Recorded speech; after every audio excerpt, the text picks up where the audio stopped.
जय हिंद साथियों। उस समय की है ये बात जब अंग्रेज मारते थे सबको लात। जिस समय शहीद आजम सरदार भगत सिंह जन्मे, वो कहानी आज आपके सामने। 28 सितंबर 1907 में सरदार भगत सिंह का जन्म पंजाब के लायलपुर जिले के बंगा नामक गांव में हुआ। पंजाब के लायलपुर जिले के बंगा नामक गांव में सरदार भगत सिंह का जन्म हुआ। जिस दिन सरदार भगत सिंह जन्मे, उस दिन इनके चाचा जेल से रिहा हुए थे। इसीलिए इनकी दादी ने क्या भागो वाला से बनेगा भगत, भगत से बनेगा भगत सिंह, और आज हम जानते हैं शहीद आजम सरदार भगत सिंह। सरदार भगत सिंह जन्म से ही नटखट, शरारती और निडर बच्चा। उसने अपने पिताजी से पूछा, हम खेत में क्या करते हैं पिताजी? बोले, हम यहाँ आते हैं भाई, बीज बोते हैं, छोटे छोटे बीज होते हैं, वो फिर उसके बाद छोटा पौधा बनता है, बड़े पौधे हो जाते हैं, पूरी फसल तैयार हो जाती है। एक टाइम ऐसा आता है कि हम उसको काट लेते हैं और फसल तैयार हो जाती है, काट लेते हैं, जिससे हम उसे मार्केट में बेच करके अपना जीवन यापन करते हैं। बोले, अच्छा ऐसी बात है, तो क्यों ना हम गेहूं के बीज लगा करके, बाजरा जौ के लगा करके हम फसल पैदा कर सकते हैं। इस मिट्टी से, इस मिट्टी में क्यों ना हम छोटे छोटे अगर हथियार बोए, छोटी छोटी बंदूकें अगर बो देते हैं, तो हमारे पास बहुत सारी बंदूकें हो जाएगी। और अगर ऐसा होता है तो फिर अंग्रेजों का सामना हम डट कर करेंगे, ठीक है, और फिर हमारे पास हथियारों की कमी नहीं होगी। तो ये बात सुन करके जो उनके पिताजी है, उनको मन ही मन बहुत खुशी भी होती है, लेकिन हैरानी भी होती है कि छोटा सा बच्चा देखो कैसी बात कर रहा। ये बात सोच के उसे गर्व जरूर होता है कि ये मेरा पुत्र में जो देशभक्ति की भावना बचपन में ही इतनी ज्यादा कूट कूट के भरी हुई है, ये ऐसी सोच है उनकी, तो उस हिसाब से तो बहुत खुश है। लेकिन उसे थोड़ी हैरानी भी हुई कि छोटा बच्चा देखो कहाँ तक सोच पा रहा है। तो मतलब इतना अलग सोच का धनी ये बच्चा सरदार भगत सिंह अपने समय में इस तरह से था। जब मात्र 12 वर्ष के थे, मात्र 12 वर्ष के थे, तब जलियांवाला बाग हत्याकांड सुना है ना आपने? हाँ, वही 13 अप्रैल वैशाखी का त्योहार मनाने के लिए, और जो रोल टैक्स कानून लग रहा था उसको तोड़ने के लिए सब इकट्ठा हुए थे। तो जलियांवाला बाग में सभी लोग इकट्ठे थे। वहां 13 अप्रैल 1919 को जलियांवाला बाग में जनरल डायर ने आकर के उन पर गोलियां चलवा दी थी। इसी को हम जलियांवाला बाग हत्याकांड मानते कि छोटे छोटे बच्चे 1500 से 1600 राउंड फायर निकले थे। ज्यादा समय में नहीं, 5-7 मिनट में ही इतने राउंड फायर निकले, जिनमें से छोटे बच्चे, नन्हे थोड़े से और बच्चे, जवान, महिला, बूढ़े, जो भी वहां सब इकट्ठा थे, उन सबको गोलियों से भून डाला था।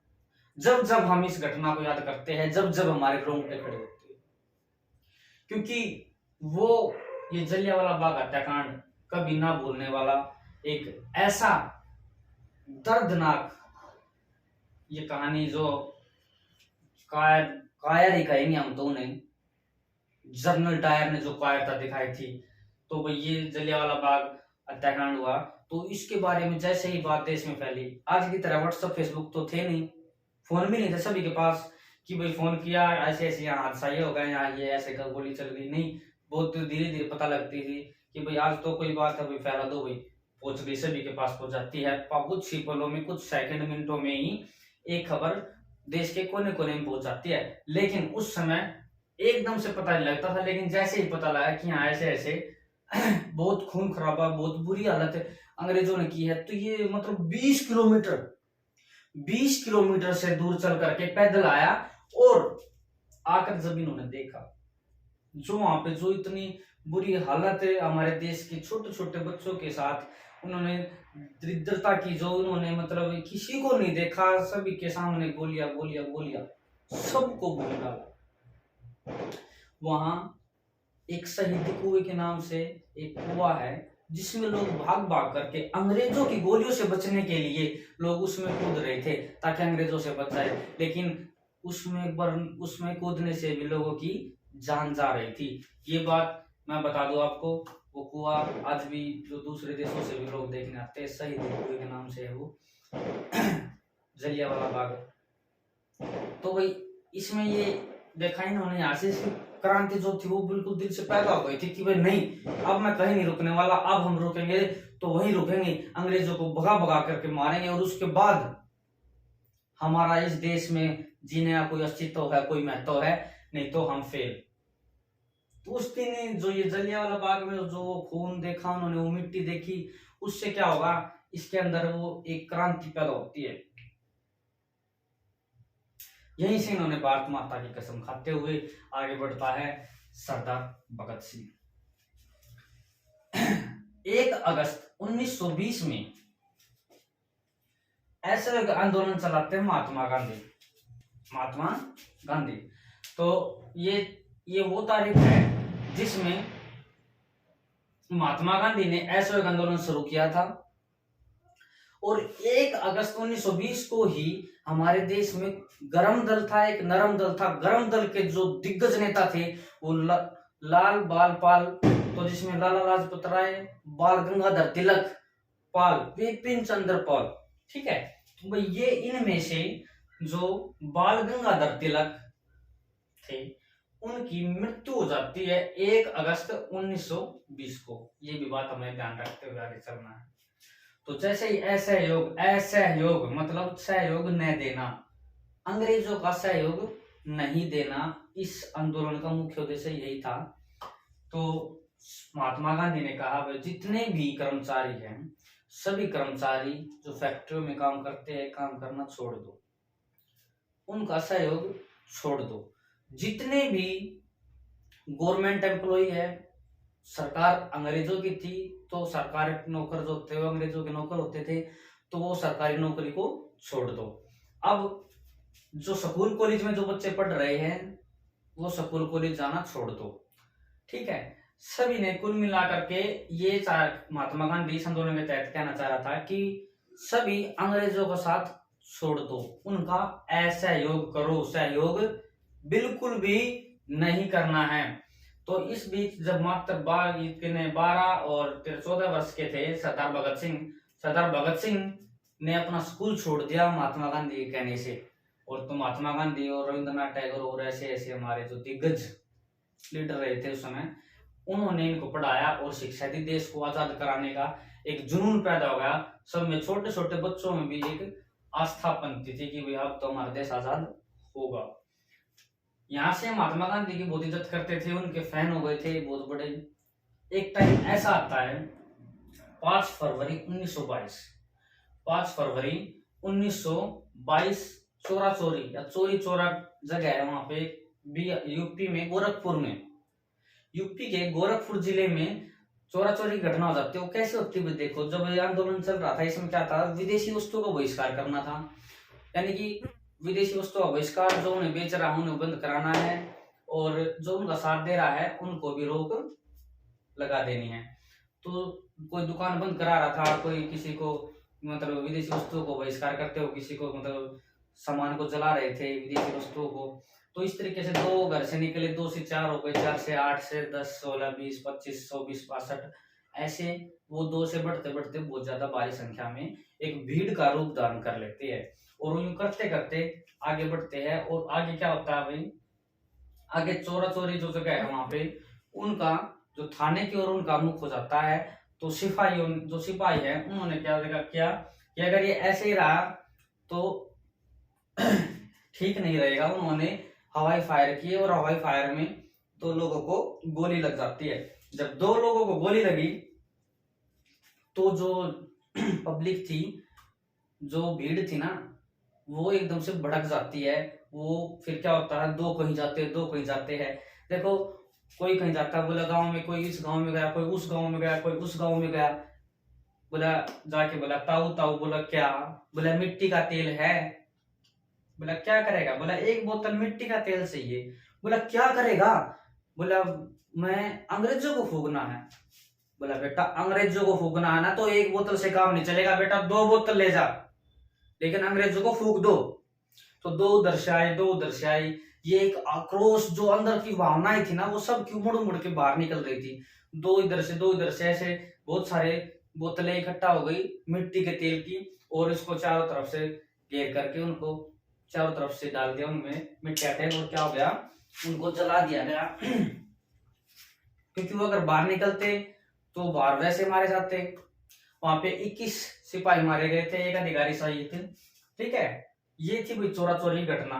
जब ऐसा हुआ तो अंग्रेज बोल रहे अरे कहाँ गए, कहाँ गए वो अहिंसावादी, अहिंसावादी महात्मा गांधी, जो कहते हैं कि अहिंसा परमो धर्म। क्या कहते हैं कि जो अहिंसा के रास्ते पे चलने वाले, तुम्हारे आंदोलन ने तो हिंसा का रूप धारण कर लिया, देखो हमारे इतने जवान, इतने सिपाही मारे गए। तो क्या कह रहा है? बोला नहीं हमारे आंदोलन के लोग नहीं थे ये। बोला तो किसके थे? बोला अगर ऐसी बात है हमारे है तो मैं अपना आंदोलन वापस लेता हूँ। ये ऐसा आंदोलन इतना सक्रिय हो गया था कि वहां पे अगर वो कंटिन्यू रहता है, ऐसे ही चलता रहता, थोड़े दिन में इसी आंदोलन के चलते हमारा देश आजाद हो गया होता। लेकिन ऐसा हुआ नहीं। महात्मा गांधी ने ये कहते हुए कि हमारा देश अभी स्वतंत्रता के लिए पूर्ण रूप से तैयार नहीं है, अपना आंदोलन वापस ले लेते हैं। ये बात हमारे देश के जितने भी नेता लोग थे, जैसे जिसमें भगत सिंह भी, जो इनके बहुत बड़े जो फैन होते थे, बहुत बड़े जो उनकी रिस्पेक्ट रखते थे, वो उनके दिमाग में भी ये बात, उनका विचार बहुत बुरा लगा। बोले भाई आपने ठीक नहीं किया, महात्मा गांधी जी ने जो ये डिसीजन लेकर के ठीक बिल्कुल नहीं किया, सब इसके विमुख हो जाते हैं, इसकी प्रसिद्धि में, लोकप्रियता में कमी आ जाती है। तो सरदार भगत सिंह ने यहाँ से अपना रास्ता अलग चुन लेते हैं। भाई ये कहते हैं महात्मा गांधी गर्म दल के नेता नहीं थे, वो नरम दल थे, कि भाई नॉर्मल से बातचीत से काम चलाते थे वो। इन्होंने अपना गर्म दल चुन लिया। और क्या चंद्रशेखर आजाद, राजगुरु सुखदेव, बटुकेश्वर दत्त और ये लाला लाजपत राय, जो भी लाल बाल पाल, जो ये इनकी टीम थी, इनमें ज्वाइन हो गए जाकर के। इन्होंने ऐसा गर्म दल को चुन लिया। और फिर क्या था, इनका रास्ता अलग, इनका रास्ता अलग। फिर तो ये रुकने वाले नहीं थे, फिर आगे बढ़ते गए। एक टाइम ऐसा आता है 9 जनवरी 1925 को, एक काकोरी जगह है, काकोरी में एक अंग्रेजों की खजाने से भरी एक रेल आ रही थी, उसको लूट लिया इन्होंने, ताकि हम उस खजाने को लूट करके हथियार खरीद सके और अंग्रेजों को डटकर उसका मुंह तोड़ जवाब दे सके। लेकिन क्या हुआ, यहाँ पे भगत सिंह के साथियों ने काकोरी में उस रेल को लूट लिया, लेकिन वो सब पकड़े गए, वो पकड़े गए। और इसमें भगत सिंह इसमें शामिल नहीं थे, जिनमें 4 लोगों को फांसी की सजा हुई और 16 लोगों को आजीवन कारावास दिया गया। और ये बात सब सरदार भगत सिंह को दिल में जो नोच नोच करके खा रही थी, ये बात कि वो अपने इन साथियों को बचा नहीं पाए, उनको सजा मुक्त नहीं करा पाए। इस बात से इन्होंने क्या किया, 1928 में इन्होंने एक पार्टी बना रखी थी जिसका नाम था नौजवान भारत सभा। इसने क्या किया, ये एक पार्टी की ताकत थी इसके पास। इसने एक पार्टी और थी हिंदुस्तान रिपब्लिकन एसोसिएशन, इसने नौजवान भारत सभा को हिंदुस्तान रिपब्लिकन एसोसिएशन में विलय कर दिया। समझते हो ना विलय, जैसे आजकल बैंक हो रही है, ये बैंक उस बैंक में विलय, मर्ज, मिला दिए गए। तो जैसे ये नौजवान भारत सभा को हिंदुस्तान रिपब्लिकन एसोसिएशन में मिला दिया, अब ये इसकी पावर अलग थी, इसकी पावर अलग थी, अब दोनों की पावर इकट्ठी हो गई, ज्यादा मजबूत हो गई। इसका एक नया नाम रख दिया, हिंदुस्तान रिपब्लिकन एसोसिएशन, और नौजवान भारत सभा को हिंदुस्तान सोशलिस्ट रिपब्लिकन एसोसिएशन के नाम से एक नई पार्टी को जन्म देते हैं। ये 1928 में सरदार भगत सिंह ने इसको बदल दिया बिल्कुल, इसका सारा स्ट्रक्चर। अब क्या होता है, 30 अक्टूबर 1928 में साइमन कमीशन आता है। भारत में तो फरवरी में आ जाता है, लेकिन जैसे जैसे इधर पंजाब प्रांत में आते हैं ये साइमन कमीशन, अक्टूबर में आते हैं ये साइमन कमीशन। ये क्या कहते हैं, ये 7 लोग थे, और ये वो लोग थे ये कहते कि भाई आपका संविधान बनाना है, ये करना है, वो 7 लोग थे और वो सारे के सारे अंग्रेज थे, यानी कि गोरे लोग थे। और ये बात हमारे देश के जो नेता थे, जो क्रांतिकारी थे, उनको ये मंजूर नहीं थी कि भाई सारे अंग्रेज है, गोरे है, अगर वो हमारा कोई संविधान बना भी देते हैं तो क्या बनाएंगे, वो अपने हिसाब से बनाएंगे। उन्हें इस बात से हमें उन्हें क्या मतलब होगा कि इनको क्या फायदा क्या नुकसान, वो हमें झेलना है नहीं झेलना, वो तो बना के चले जाएंगे, झेलेंगे तो हम, अगर कोई गलत बन गया तो इस बात को लेकर के ये हमारे देश के जो क्रांतिकारी थे ये सहमत नहीं थे। तो लाला लाजपत राय जो हमारे गरम दल के दिग्गज नेता थे उस समय, उन्होंने इसका विरोध किया पंजाब प्रांत से। तो जिसमें विरोध कर रहे थे, इसमें सरदार भगत सिंह भी इनके बहुत बड़े फैन रहे थे लाला लाजपत राय के। तो जैसे ही इन्होंने विरोध किया और बोले भाई साइमन कमीशन गो बैक, काले झंडे दिखाए गए, तो उधर से स्कॉट, एक सुपरिटेंडेंट ऑफ पुलिस थे, उन्होंने आदेश दिया लाठीचार्ज का, जिसकी वजह से लाठीचार्ज हो गई और लाला लाजपत राय पे बहुत संख्या में लाठियां गिरने लगी। जब लाठियां गिर रही थी तो लाला लाजपत राय ने कहा, मेरे शरीर पे पड़ी एक एक लाठी अंग्रेजी साम्राज्य के ताबूत में एक एक कील का काम करेगी। ये बात है। तो इसमें इस घटना में लाला लाजपत राय बहुत ज्यादा गंभीर रूप से घायल हो जाते हैं और 17-18 दिन के बाद 17 नवंबर 1928 को लाला लाजपत राय की मृत्यु हो जाती है, जो पूरे देश में एक शोक का कारण बनती है। लाल बाल पाल, जिनमें से बाल गंगाधर तिलक चले गए, लाला लाजपत राय भी चले गए। तो इस तरीके से देश में शोक का माहौल बना हुआ था और सरदार भगत सिंह और उनके क्रांतिकारी साथी, उनके दिमाग में एक नई योजना जन्म ले रही थी, किसको, स्कॉट को, सुपरिटेंडेंट ऑफ पुलिस, क्योंकि उन्हीं की वजह से लाठीचार्ज हुए थे, जिनसे आज हमारे बीच लाला लाजपत राय नहीं रहे। तो वो उनको मारने का प्लान कर रहे थे। जैसे ही पूरे एक महीने बाद 17 दिसंबर 1928 को वो सुपरिटेंडेंट ऑफ पुलिस स्कॉट को मारने गए थे, लेकिन वहां स्कॉट निकले नहीं, वहां से निकले सैंडर्स। तो जैसे सैंडर्स से बाहर निकला तो बोले भाई, तो सैंडर्स स्कॉट ने बोला कोई बात नहीं, ये कौन सा हमारे लिए अच्छा है, तो ये भी बुरा, पहले इसे आने तो पहले इसको ही। तो इस पे क्या किया इन्होंने, हथियार चलाने शुरू कर दिए, इनको गोली मार करके इनको मार देते हैं। कौन, सैंडर्स को। किसको, भाई सैंडर्स को। तो ये यहाँ ऐसे करके और इनकलाब जिंदाबाद का नारा लगा के ये अपने आप को गिरफ्तार करवा रहे थे, लेकिन चंद्रशेखर आजाद ने इनको रोक दिया। बोले भगत नहीं, अभी वो समय नहीं आया है, देश को आपकी जरूरत है, आपको अभी देश के लिए काम करना होगा। ये बात कहते हुए वहां से भाग जाते हैं, निकल जाते हैं। तो एक टाइम ऐसा आता है 8 अप्रैल 1929 को केंद्रीय असेंबली दिल्ली में बम फेंकते हैं बटुकेश्वर दत्त और सरदार भगत सिंह। कौन कौन, सरदार भगत सिंह और उनके साथी बटुकेश्वर दत्त असेंबली में बम फेंकते हैं, और वो उस जगह फेंकते हैं जहां बिल्कुल खाली जगह होती है, बिल्कुल ब्लैंक होता है, किसी को नुकसान पहुंचाने के लिए वो बम बिल्कुल नहीं फेंका जाता। ये बम इसलिए फेंका गया था, जिस प्रकार आज किसान आंदोलन में किसान बैठे हुए हैं, कह रहे हैं कि ये हमारे आंदोलन, ये जो हमारे बिल है वापिस लो, ठीक है। तो कुछ बिल पास हो रहे थे, वो बिल जो क्रांतिकारी, जो गरम दल के नेता थे, वो इनको बिल्कुल पसंद नहीं थे। वो कैसा बिल था, मजदूरों के विरोध कोई बिल था, जिनका विरोध इन्होंने किया था, और इसलिए इन्होंने ये केंद्रीय असेंबली में बम इसीलिए फेंका ताकि अंग्रेजी साम्राज्य को सिर्फ जगा सके, ये नींद से उठा सके कि अभी हम जिंदा है, ऐसा नहीं होने देंगे। तो इन्होंने उसका विरोध किया था और बम फेंका, और एक बम फेंक करके इंकलाब जिंदाबाद का नारा लाते हुए ये अपने आप को सरेंडर कर देते हैं। जब इन्होंने सरेंडर कर रहे थे तो क्या हुआ, तो जो सिपाही थे, पुलिस अधिकारी थे, कोई पुलिस सिपाही थे, वो डरते डरते उनके पास आ रहे थे, क्योंकि उन्हें डर था कि कहीं अभी उनके पास और कोई बम ना हो तो फिर भी वो वहां से गिरफ्तार हो जाते हैं। ये वो समय था हमारे इस वीर शहीद सरदार भगत सिंह के लिए और पूरे देश के लिए, वो काला दिन, जिस दिन के बाद सरदार भगत सिंह कभी बाहर वापिस नहीं आए, यहाँ से गिरफ्तार हो जाते हैं। फिर जब वहां जेल में जाते तो देखते हैं कि जो भारतीय जो जेल में हैं, जितने भी कैदी, उनके साथ कुछ बुरा व्यवहार किया जाता है। जैसे उनके कपड़े ठीक नहीं है, बहुत दिन हो गए उनको ना साफ करते हैं, बिल्कुल ही बुरी हालत हो रखी है उनकी। जहां वो खाना खाते हैं, खाने की व्यवस्था बिल्कुल ठीक नहीं है, ना उनको खाना अच्छे से मिलता है। समझ रहे हो ना आप? और जैसे जेल में बहुत सारी सुविधाएं होती है, जैसे पेपर होता है, पेन होता है लिखने के लिए, वो सब फैसिलिटी जितनी भी सुविधाएं होती है वो उनके लिए बिल्कुल नहीं थी। ये सब भारतीय जो कैदी थे वो इन सब से वंचित थे। लेकिन उनकी अपेक्षा अगर कंपेयर करते हैं हम दूसरों से उनको ये सारी चीज अवेलेबल थी।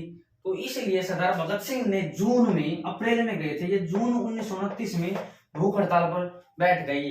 कहाँ बैठ गए? भूख हड़ताल पे। इन्होंने भूख हड़ताल शुरू कर दी। बोले भाई जब तक आप हमारी इन शर्तों को, इन सब के साथ ऐसा ठीक व्यवहार नहीं करोगे, हम भूख हड़ताल पे बैठे रहेंगे। तो ऐसा करने से इनको क्या करते हैं, ये लाहौर जेल में भेज देते हैं। और इनके बहुत सारे साथियों ने जब जब ये पता लगा कि भाई सरदार भगत सिंह हड़ताल पे बैठे हुए हैं, तो वो उनका साथ दे रहे थे, सभी हड़ताल पर बैठ जाते हैं। एक समय आता है 13 सितंबर 1929 को, इनका एक साथी है जिनका नाम है जितेंद्र नाथ दास। जितेंद्र नाथ दास की मृत्यु हो जाती है भूख की वजह से। भूख हड़ताल पे बैठे बैठे ये अंग्रेजों के लिए एक बहुत बड़ी चुनौती बन जाती है। ये क्या करते हैं भाई, जब ऐसा होता है तो अंग्रेज सरकार इन सब शर्तों को मानने के लिए तैयार हो जाती है। वो कहती है हमने ये भी मान ली, ये भी चलो ठीक है। लेकिन इसके बावजूद भी सरदार भगत सिंह ने अपनी भूख हड़ताल जारी रखी थी। वो अभी भी इस बात से खुश नहीं थे कि आपने हमारी सारी शर्तें मान ली है तो चलो हम भूख हड़ताल छोड़ देते हैं। उन्होंने ऐसा बिल्कुल नहीं किया। वो अभी भी कुछ और चाह रहे थे, वो चाह रहे थे और भी हमारे देश के लिए कुछ और भला का काम हो।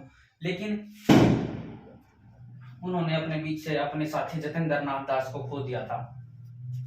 5 अक्टूबर 1929 को सरदार भगत सिंह ने हड़ताल तोड़ी थी। लगभग 116 से 120 दिन के बाद, सिर्फ और सिर्फ पानी में।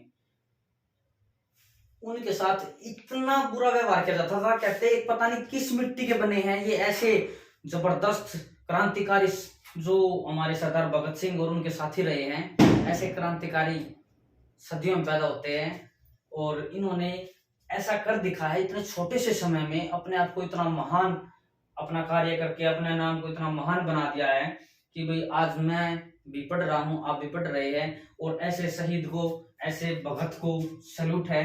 इन्होंने 120 दिन तक कुछ नहीं खाया पिया था, सॉरी पानी पिया था, कुछ खाया नहीं था।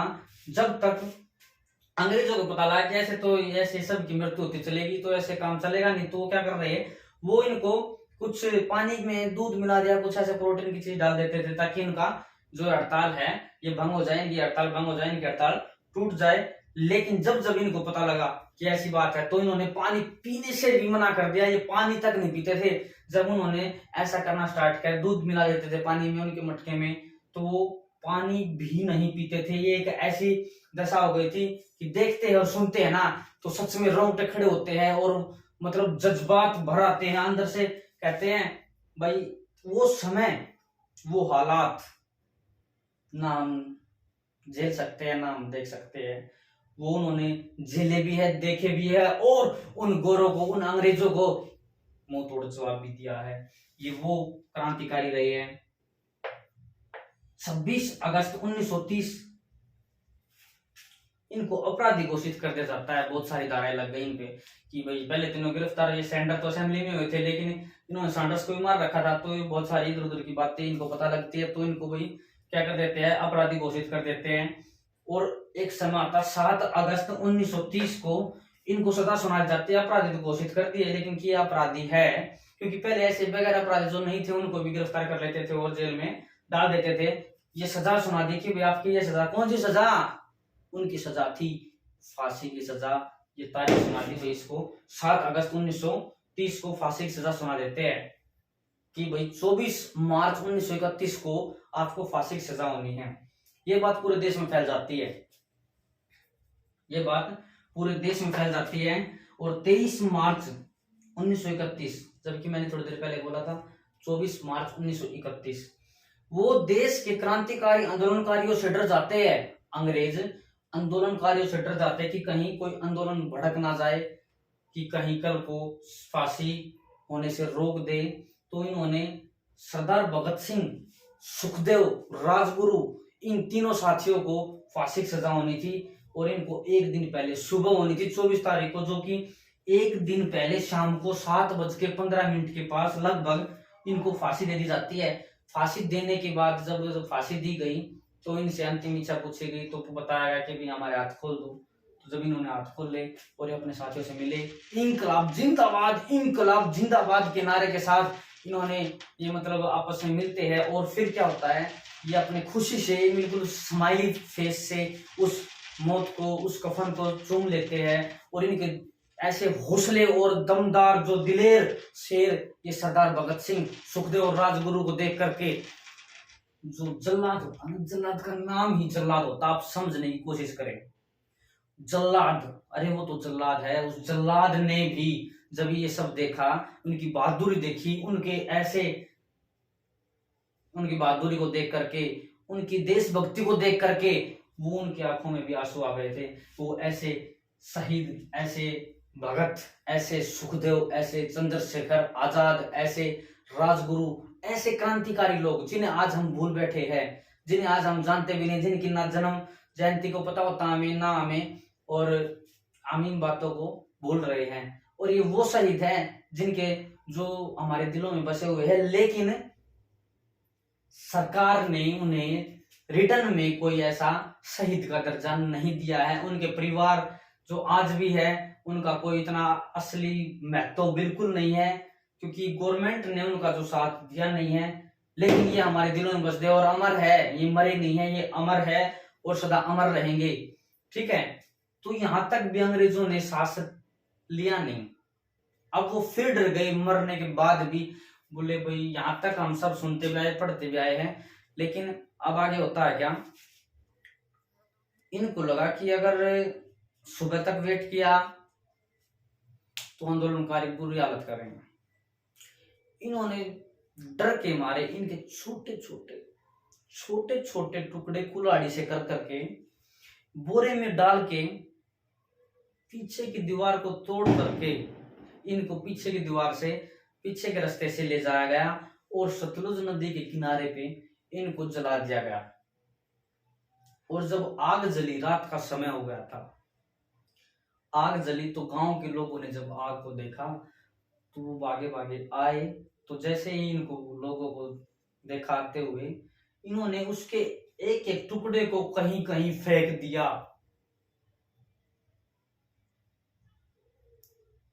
और भाग गए।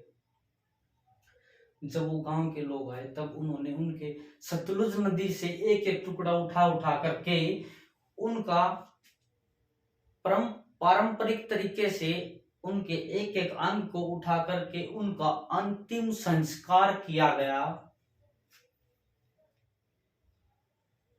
ये दुर्दशा, ऐसे वीर, ऐसे शहीद आजम सरदार भगत सिंह, सुखदेव, राजगुरु, ये वो हमारे दिलों में बसने वाले वो नाम हैं जिन्हें हम कभी भुला नहीं सकते, जिनको जब जब हमने याद किया है हमारे शरीर में रक्त का बहाव तेज हुआ है। जब जब हमने इनको याद किया है हमारे शरीर में देश के प्रति एक जुनून पैदा हुआ है। जब जब हमने इनको याद किया है हमारा दिल, हमारा हृदय, हमारी छाती गर्व से चौड़ी हो जाती है कि वो वीर है, ये वो शेर है जिन्हें सैल्यूट है, सैल्यूट है, सैल्यूट है। जय हिंद, जय भारत।